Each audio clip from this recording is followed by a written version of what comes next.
New York Times says the closest thing to Mamdani being a socialist is that he wants people to be treated equally. Quote, the closest Mr. Mamdani gets to socialism is in his belief in treating people more equitably. Really? This is a man who has referred to himself as a Democrat socialist or sometimes a feminist socialist for years. He's talked about seizing means of production, which is almost verbatim from Karl Marx. The man said that there shouldn't be billionaires.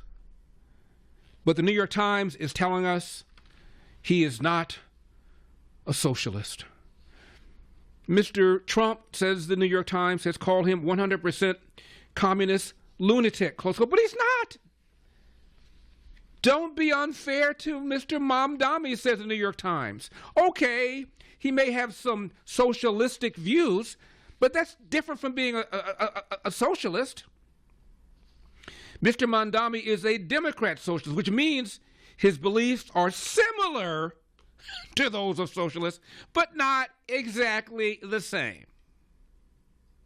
He is a member of both the National Democrat Socialists of America and its local New York chapter, but it doesn't mean that his platform is the same as that of either the local or the national DSA. He just belongs to those organizations because he's got homies there and they have really good treats during the breaks.